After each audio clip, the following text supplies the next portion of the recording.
تو جب نبی صلی اللہ علیہ وسلم نے فرمایا نا کہ تم موت کے بعد دوبارہ زندگی ملے گی, تمہیں اللہ کے سامنے حساب و کتاب دینا ہے, تو وہی مشہور سوال تھا, سأل سائل بعذاب واقع. اللہ فرماتے ہیں یہ لوگ آپ سے پوچھتے ہیں وہ کب واقع ہوگا, جو عذاب واقع ہونے والا ہے اس کے بارے میں ایک سائل نے پوچھا. اللہ فرماتے ہیں واقع کب ہوگا یہ تو میں نہیں بتاؤں گا, میرا اصول ہی نہیں ہے کہ میں قیامت کا علم بتا دوں, لیکن اتنی بات ہے للکافرین لیس لہ دافع, جو بھی اللہ کا منکر ہے, اللہ کو نہیں مانتا, اللہ کے حکام کو فالو نہیں کرتا, جب وہ عذاب آئے گا تو دنیا کی کوئی طاقت اس عذاب سے ان کو بچا نہیں سکے گی.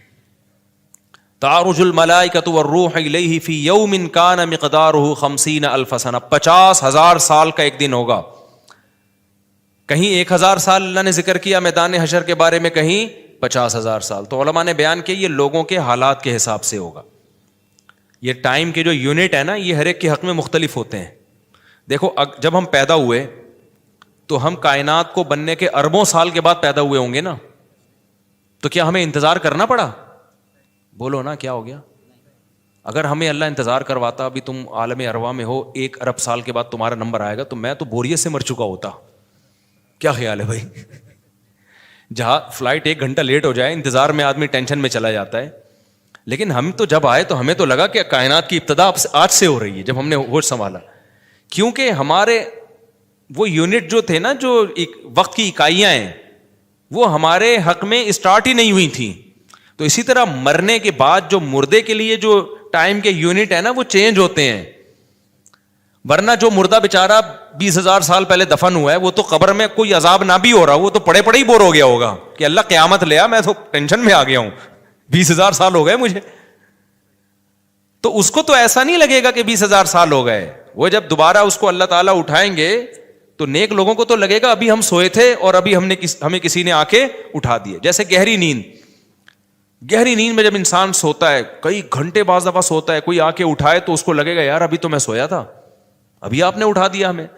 تو سوتے ہوئے آدمی کے ٹائم کے یونٹ الگ ہوتے ہیں, مرنے کے بعد کے ٹائم کے یونٹ الگ ہوتے ہیں, عالم ارواح کے الگ تھے. اور بعض تو یہ بھی میں نے سنا ہے کہ دوسرے سیارے پہ آپ چلے جائیں نا زمین کے علاوہ تو وہاں بھی ٹائم کے یونٹ چینج ہو جائیں گے. تو اسی طرح آخرت کے ٹائم کے یونٹ بالکل الگ ہے. ایک دن 50,000 سال کی, دنیا کا جو 50,000 سال ہے نا وہ وہاں کا ایک دن ہوگا. کسی کے حق میں 1,000 سال, کسی کے حق میں 50,000 سال. یہ وہ ہے جب حساب و کتاب جس میں ہوگا تو اللہ نافرمانوں کو عذاب سے پہلے نا حساب و کتاب کا عذاب دیں گے. اللہ ہم سب کو اس عذاب سے محفوظ رکھے, جس کو قرآن نے ایک جگہ بیان کیا, یجعل الولدان شیبا, وہ ایسا دن جو بچوں کو بوڑھا کر دے, ایسا دن یفر المرء من اخیہ, انسان اپنے بھائی سے دور بھاگے. اس لیے بڑے بڑے اللہ والے وہ جہنم سے زیادہ پناہ مانگا کرتے تھے میدان حشر کی سختیوں سے. جہنم تو اس سے زیادہ سخت ہے, لیکن وہ میدان حشر کوئی کم چیز نہیں ہے, وہ کوئی کم عذاب نہیں ہے. تو اللہ فرماتے ہیں کہ 50,000 سال کے برابر ایک دن ہوگا. فاصبر صبرا جمیلا انہم یرونہ بعیدا. جب مشرک بار بار کہتے بھائی چھوڑو ابھی لے آؤ نا ابھی لے آؤ, تو نبی صلی اللہ علیہ وسلم کو پریشانی ہوتی کہ بھئی اللہ وقت بتاتا کیوں نہیں ہے, بتا دے تاکہ میری جان چھوڑیں یہ لوگ. تو اللہ نے پیغمبر صلی اللہ علیہ وسلم کو تسلی دی, فاصبر صبرا جمیلا, اے نبی آپ صبر جمیل کریں. صبر جمیل وہ صبر ہے جس میں ذرا بھی شکایت نہ ہو. انہم یرونہ بعیدا, اے نبی یہ لوگ سمجھتے ہیں اس کے آنے میں بہت ٹائم ہے, لاکھوں کروڑوں سال ہیں. ونراہ قریبا, جبکہ ہم دیکھ رہے ہیں بس آنے والی ہے. کیوں؟ جب آپ مر گئے نا, ابھی دیکھو ہو سکتا ہے 1,000 سال باقی ہوں قیامت آنے میں, ہو سکتا ہے 20,000 سال باقی ہوں, لیکن ہمارے مرنے کے بعد ہمیں نہیں لگے گا 20,000 سال, ہمیں تو ایسا لگے گا ابھی ہم مرے تھے اور اتنی جلدی اللہ نے قیامت قائم کر لی. تو ہمیں تو اپنی موت کے حساب سے چلنا ہے بھائی. ہمیں کیا پتا کہ ہمیں کیا کرنا ہے اس سے کہ 50,000 سال بعد قیامت آئے یا 1 کروڑ سال بعد آئے. جب ہم مر گئے تو ہماری قیامت واقع ہو گئی ہے, ٹائم کے یونٹ ہمارے حق میں چینج ہو جائیں گے. تو اس لیے اللہ کہتے ہیں انہم یرونہ بعیدا, اے نبی یہ سمجھتے ہیں بہت بعد میں آئے گی قیامت. ونراہ قریبا, ہم تو دیکھ رہے ہیں کب ہے, بالکل قریب ہے, کوئی زیادہ ٹائم نہیں ہے. یوم تکون السماء کالمہل, اللہ فرماتے ہیں جس دن آسمان تیل کی تلچھٹ کی طرح ہو جائے گا, ایسے پگھل جائے گا آسمان. اتنی بڑی تباہی آنے والی ہے اس کائنات پہ جس پہ ہم فخر کر رہے ہیں, اس یہاں کے شاپنگ سینٹروں پہ فخر کر رہے ہیں. میں بھی ایک پروگرام میں گیا نا اسلام آباد میں بڑا زبردست پروگرام تھا, بڑے بڑے تاجر آئے ہوئے تھے, تھوڑا سا موٹیویٹ کرنا تھا لوگوں کو تاکہ پیسہ کمائیں. تو یہ تو اچھی بات ہے, اسلام تو آپ کو بزنس کا پیسہ کمانے کا حکم دیتا ہے تاکہ ہم بھکاری پن سے نکلیں. بھکاری پن کو تو پسند نہیں کیا گیا نا, ایک شخص بھیک مانگتا ہے, نبی نے اس کو پسند نہیں کیا, تو پوری قوم پورا کنٹری بھکاری بن کے IMF کے سامنے کشکول لے کے کھڑا ہوا ہو تو ہمارے نبی اس کو پسند کریں گے کہ کوئی مسلمان قوم ہو اور قومی سطح پہ بھکاری بن چکی ہو؟ تو یہ علماء کی ذمہ داری ہے لوگوں کو پیسہ کمانے کی ترغیب دیں, بزنس کی طرف لے کر آئیں, یہ مذہبی ذمہ داری ہے. تو میرا اس میں کوئی کمیشن نہیں تھا, میں گیا, میں نے تقریر کی, لیکن ایک چیز کا مجھے اندازہ ہوا کہ یار ایک چیز یہاں پیدا ہو رہی ہے, پیسہ کمانے کے ساتھ پیسے کی محبت بھی آ رہی ہے. تو مجھے خیال ہوا میں اپنی اسپیچ میں ایک بات کہوں کہ آپ یہاں آئے ہیں, سارے ارب پتی کروڑ پتی تاجر ہیں, سب اپنے اپنے تجربے شیئر کر رہے ہیں کہ میں یہ کرتا تھا, آج میں نے اتنے روپے کما لیے, میں یہ کرتا, تاکہ لوگوں کو موٹیویشن ملے. اچھی بات ہے, بہت اچھا پروگرام تھا. تو مجھے خیال ہوا کہ ایک بات میں کہوں کہ ضرور, لیکن ایک چکر نا ہفتے میں ایک دفعہ قبرستان کا ضرور لگایا کرو تاکہ نیتیں ٹھیک ہو جائیں پیسہ کمانے سے. ایسا نہ ہو یہ پیسہ قارون بنا دے آپ کو. تو ایک دفعہ ایسا کیا کرو, جیسے یہ پروگرام ہو رہا ہے بڑا زبردست, لوگ آ رہے ہیں, ایوارڈ مل رہے ہیں, اور تو یہاں سے نکل کے, لیکن میں نے کہا نہیں, میں نے کہا یہ ان کے مینٹل لیول سے نا اوپر کی چیز, ہر چیز ہر جگہ کہنے کی نہیں ہوتی. یہ کہیں گے مفتی صاحب رنگ میں بھنگ ڈال کے چلے گئے. اچھا بھلا ہم دیکھ رہے تھے اتنے کروڑ پتی لوگوں کو سن کے ہمیں بھی خواب آ رہے تھے, کل ہمارے پاس لینڈ کروزر ہوگی, 4 شادیاں ہوں گی, اب پیسہ ہوگا زبردست, یہاں جائیں گے وہاں جائیں گے. یہ مولوی نے آ کے یہاں بھی کیا کر دیا, قبرستان کی باتیں شروع کر دیں. تو وہ مناسب نہیں تھا, لیکن دل چاہ رہا تھا کہ میں ان سے کہوں اگلا پروگرام وہ بول دوں گا کہ بہت زبردست پیسہ کمائیں, ایک دفعہ جا کے قبر میں جو آپ سے پہلا کما کے چلے گئے ہیں نا پہلے کما کے, یہ یوٹیوبرس تو یہاں آ رہے ہیں اپنا ایکسپیرینس شیئر کر رہے ہیں, میں ایسا کانٹینٹ بناتا ہوں اور میں ایسے محنت کرتا ہوں. اچھی بات ہے, مجھے بڑی خوشی ہو رہی تھی, تھوڑی سی امیدیں ہوئیں کہ شاید پاکستان اب شاید اچھی سمت میں جانا شروع ہو جائے.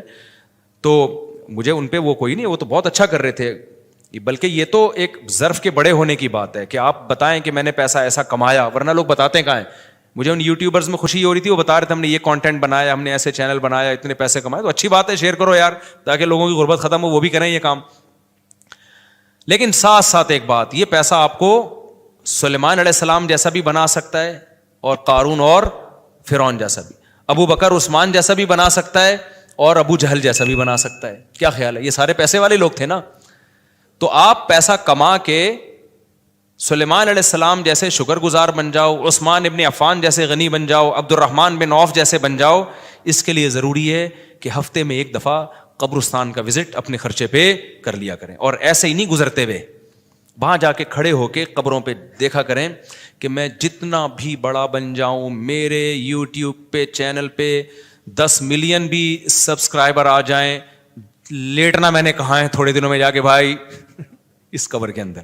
لہذا اس پیسے سے میں اس قبر کی تیاری کر لوں تو فائدہ ہے, اور اگر یہ لینڈ کروزر ہی میرا مقصد ہے اور میرا مقصد عیاشی ہی ہے اور شو مارنا ہی ہے, تو بھائی پھر یہ تو قارون نے آپ سے زیادہ کما لیا, ان خزانوں کے ساتھ ہی زمین میں دھسا ہے. وہ سمجھتے ہو کہ نہیں سمجھتے ہو, تو تھوڑا سا کبھی کبھار جب بڑے بڑے پروگراموں میں جایا کرو تو تھوڑا سا قبرستان میں, ہمیں تو اللہ نے سہولت دی ہے, بہت خطرناک قبرستان ہے یہ جو ہے نا, کیونکہ گورنمنٹ نے لائٹیں کہیں بھی نہیں لگائیں, تو یہاں تو 2-4 لائٹیں تھیں, چرسیوں نے چوری کر لی. اب اندھیرا ہوتا ہے اس میں, اس سے بڑا فائدہ ہوتا ہے. اور جن بھوت بھی لوگوں کو نظر ہوتے نہیں ہیں جن یہاں پر, لیکن لوگوں کو نظر آ رہے ہوتے ہیں, ڈرے ہوئے جا رہے ہوتے ہیں نا. سرکٹا ایک دن نظر آیا کسی کو, بعد میں پتا چلا وہ کم بخت وہ نہیں سویٹر نا یہاں تک اس نے کیا ہوا تھا, سر ہی نہیں تھا اس کا, سویٹر یوں کر کے نا قبرستان پہ بیٹھا رہتا تھا, لوگ بھاگ جاتے تھے, بس سرکٹا آیا ہوا یہاں پہ, ٹھیک ہے نا. تو آپ یہ جو ہمیں اللہ نے بڑی سہولت دی ہے, کبھی کبھار ایسا کیا کرو, یہاں چلے جاؤ. رات کے وقت جاؤ گے تو جیسے آپ نے انرجی اپنی خرچ کرنی ہے نا, تو کہتے ہیں ڈاکٹر 1 گھنٹے کی واکنگ سے 15 منٹ کی جاگنگ بہتر ہے. 15 منٹ کی جاگنگ میں اتنی انرجی لگ جائے گی جو 1 گھنٹے کی واکنگ میں نہیں ہوگی. تو دن میں قبرستان 100 دفعہ جانے سے بہتر ہے رات میں 2:30 بجے 1 دفعہ چلے جاؤ. بس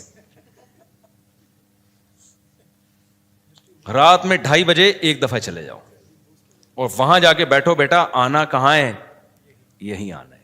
اور یہ جو لیٹے ہوئے ہیں نا, یہ سارے غریب نہیں تھے, ٹھیک ہے نا. ان میں بہت سارے کروڑ پتی تھے, ارب پتی تھے, 4 شادیوں والے بھی تھے, 1 والی بھی تھے, اور بچوں والے بھی تھے, بغیر بچوں والے بھی تھے, جوان بھی تھے, بڈھے بھی تھے, 30 سال کے بھی تھے, 15 سال کے بھی تھے, 6 مہینے کے بچے بھی تھے. کیا نظر آ رہے ہوں گے, خبریں جا کے دیکھو. کل ہوس اس طرح سے ترغیب دیتی تھی مجھے. وہ ایک شاعر نے بڑا شعر کہا ہے کہ مجھے ہوس جو ہے نا وہ ترغیب دیتی تھی. ہوس نہیں ہوتی پیسوں کی دولت کی کہ یہ سکندر ہے, ہاں وہ کہ جو ہے نا, مجھے پورا شعر یاد نہیں, 20 سال ہو گئے سنے ہوئے اس کو. اس کا خلاصہ بتا رہا ہوں کہ ہوس مجھے ترغیب دیتی تھی کہ بھائی پیسہ کماؤ, پھر یہ عیاشی اور اتنی عزت اور ایسا کچھ ہوگا اور بڑے مزے ہوں گے نا, اور نائٹ کلب جائیں گے, شرابیں پئیں گے اور یہ کچھ کریں گے. کہہ رہے ہیں ایک دن کیا ہوا, مجھے جو ہے قبرستان سے میرا گزرنا ہوا. تو مجھے جو ہے نا میری ہوس نے جو ہے نا مجھے 2-4 قبریں دکھائیں اور کہا یہ سکندر ہے, یہ دارا ہے, یہ کیکاؤس ہے. یہ سکندر اعظم کی قبر ہے, لاکھوں باندیاں تھیں اس کے پاس. آپ تو 2-4 گرل فرینڈ پہ فخر کر رہے ہو, گرل فرینڈ نہیں لاکھوں باندیاں. گرل فرینڈ آپ کے تابع نہیں ہوتی, باندی تو جیسے آپ بولو گے بھائی جو کام آپ اس کے ذمہ لگاؤ گے وہ بھاگ نہیں سکتی, نوکر ہے آپ کی. تو اتنی بڑی بڑی دنیا انہوں نے روئے زمین پہ حکومتیں کی ہیں. آج قبروں کے اندر یہ دارا ہے, یہ کیکاؤس ہے, یہ سکندر اعظم ہے. بڑے بڑے بادشاہوں کی قبریں آپ کو نظر آئیں گی پڑے ہوئے اندر. اب نئے زمانے میں شعر کو ہم یوں چینج کر دیں گے, یہ 10 ملین والا ہے سبسکرائبر تھے, یہ 20 ملین والا, یہ 50 ملین والا. ایک ایک کلپ بعض ایسے مشہور ہو جاتے ہیں, کھجا بھی رہے ہوں گے نا, بس یہ اپنی کھجانے کی ویڈیو ڈال دیں یوٹیوب پہ, لاکھوں روپے کما لیتے ہیں بیٹھے بیٹھے. وہ بعض ایسے مشہور ہو گئے, کچھ بھی نہیں کریں نا, بس وہ کہیں کہ ناڑا باندھتے ہوئے دکھا دیں, ایک میں ناڑا باندھ رہا ہوں, میں ناڑا ایسے ٹائٹ کرتا ہوں, زار بند ایسے ٹائٹ کرتا. اتنے مشہور ہو گئے ہیں وہ, بس لوگ دیکھنا چاہتے ہیں. لوگ پتہ نہیں کیا ہو گیا اب اللہ جانے. وقار زکا نے کل ایک بڑی اچھی ویڈیو وائرل کی ہے یوٹیوبرز کے بارے میں, کہ اب میں وہ یوٹیوبرز کی وہ ویڈیو پہ جو اس نے کمنٹس کیا وہ تو نہیں بتاؤں گا کیونکہ اس پھر وہ اس کا نام لینا کسی کا ٹھیک نہیں ہے. اس نے کہا یار یہ عجیب ولاگر عجیب ٹائپ کے آ رہے ہیں, کچھ بھی کر لو, کچھ بھی کر لو, ملینز ایک ایک دن میں 1-1 ملین ان کے ویورز ہو جاتے ہیں. تو انہوں نے کہا یہ ان ولاگرز کا قصور نہیں, یہ قوم کا قصور ہے. اس نے بڑی اچھی بات کی, اس نے کہا یہ قوم کدھر کو جا رہی ہے بھائی, واش روم میں بیٹھا ہوا بندہ دکھا رہا ہے, دیکھیں آدھا اوپر والا دکھا رہا ہے. میں کہتا ہوں اگر وہ نیچے والا پورشن دکھا دے نا, یوٹیوب چینل بند کر دے گا, بولے گا بھائی اتنے سبسکرائبر اتنا کراؤڈ ہم برداشت نہیں کر سکتے, ڈی مانیٹائز کر دے گا یار. کہے گا بھائی یہ ہمارے بس میں اب.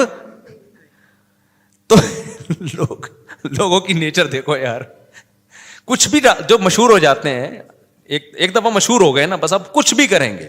گالی دے رہے ہیں, وہ ویڈیو آ گئی, کھجا رہے ہیں, لوگ دیکھ رہے ہیں کیسے کھجاتے ہیں یہ. تو لوگ عجیب ہیں. بہرحال جو ہو رہا ہے میں تو مارکیٹ میں وہی بتاؤں گا نا آپ کو. تو اب جو سوشل میڈیا سے وابستہ لوگ ہیں جن کے ٹک ٹاک پہ چینل, یوٹیوب پہ چینل, ان کے یہاں کامیابی کیا ہے, 4 ملین ہو گئے, 10 ملین ہو گئے, 50 ملین ہو گئے. تو ایک ویڈیو اتنی محنت سے بناتا ہے, 4 آدمی تجھے ملتے نہیں ہیں, اور میں کھجاتا بھی ہوں نا سر کو, تو اتنے ویورز آ جاتے ہیں. تو کل یہ شعر چینج ہوگا, یہ سکندر ہے, یہ دارا قبروں میں نا, تو کہیں گے یہ 10 ملین والا ہے, یہ 20 ملین والا. یہ ناڑا باندھتے ہوئے ایک دفعہ ویڈیو ڈالی تھی اس نے, اور 20 ملین ایسے ہو گئے تھے. تو یہ سب آئے گا مارکیٹ میں. تو اس لیے میرا دل چاہتا ہے کہ میں ان لوگوں سے, میرا اس پروگرام میں دل چاہ رہا تھا ایک دفعہ بولوں کہ آپ تمام حضرات سے گزارش ہے, بہت اچھا پروگرام ہے, اور اللہ کرے اور پیسہ آئے اور یہ لوگ اپنے تجربوں کو شیئر کریں, لیکن کائنڈلی تھوڑا سا قبرستان بھی, ہمارے نبی نے پیسہ کمانے کی ترغیب دی ہے, ساتھ ساتھ قبرستان جانے کی بھی ترغیب دی ہے. صحیح بخاری کی حدیث ہے, کنت نہیتکم عن زیارت القبور فزوروها فانها تذکر الاخرہ. نبی نے فرمایا میں نے تمہیں قبرستان جانے سے منع کیا تھا کیونکہ بدعتیں ہو رہی تھیں, شرک پھیل رہا تھا, لیکن اب توحید قائم ہو گئی ہے, شرک کا خطرہ ختم ہو گیا. فرمایا فزوروها, قبرستان جایا کرو, کیونکہ اس سے آخرت یاد رہتی ہے انسان کو, اپنی اوقات میں رہتا ہے, اپنی اوقات سے باہر نکلنے کی کوشش نہیں کرتا. تو اللہ میاں بھی فرما رہے ہیں تم اس کو بہت دور سمجھ رہے ہو, ہم سمجھ رہے ہیں بہت قریب ہے. اور یہ جتنی رنگینیاں اس کائنات کی نظر آ رہی ہیں نا, یہ سب ٹوٹ پھوٹ کے مٹی ہونے والی ہیں, برابر ہونے والی ہیں. تو یوم تکون السماء کالمہل وتکون الجبال کالعہن. اتنے بڑے بڑے پہاڑ اللہ کہتے ہیں روئی کی گالوں کی طرح اڑیں گے. آپ سبسکرائبر کو لے کے بیٹھے ہوئے ہو, یہ بڑے بڑے پہاڑ جو ہل نہیں سکتے نا, یہ روئی کی گالوں کی طرح اڑ رہے ہوں. وتکون الجبال کالعہن ولا یسأل حمیم حمیما. جگری دوست بھی کسی دوست کو نہیں پوچھے گا. تو اگلے ہفتے انشاءاللہ یہاں سے میں آگے سے شروع کروں گا تاکہ یہ صورت ہماری ختم بھی ہو.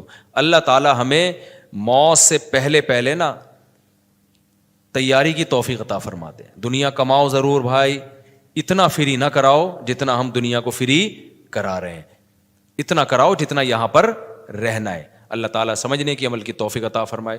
سنتوں کے بعد انشاءاللہ نماز کے بعد نا تھوڑی دیر سوال جواب کا سلسلہ ہوگا, جو بیٹھنا چاہیں بیٹھ سکتے ہیں.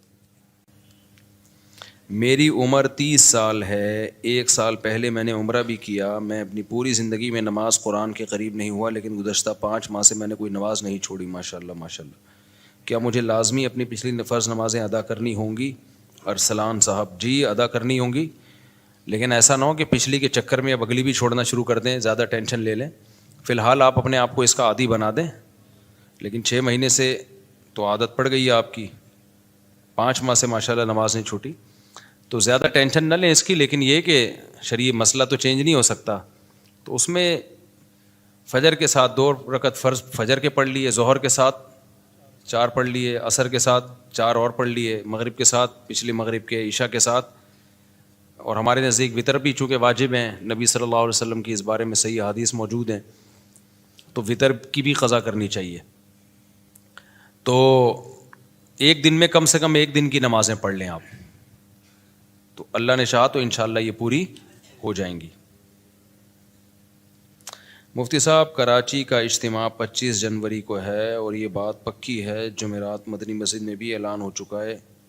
آپ اجتماع میں ضرور آئیں انشاءاللہ. صلو علی الحبیب. میرے بھائی چپل مدرسے میں 3 مہینے, کیا لکھا ہے یار, جیل مدرسہ میں, یہ کدھر ہے جیل مدرسہ؟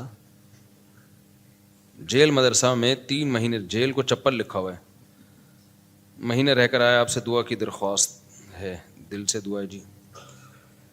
موجودہ حالات میں پتہ نہیں کس چیز کی دعا منگوا رہے ہیں, مجھے سمجھ میں نہیں آ رہا. بہرحال جو بھی ہے, موجودہ حالات میں اگر کوئی شخص حقوق اللہ اور حقوق العباد پورا کرتا ہو مگر اشاعت دین اور بقائے دین کی کسی بھی صورت کا حصہ نہیں بنتا, تو کیا وہ گنہگار ہوگا؟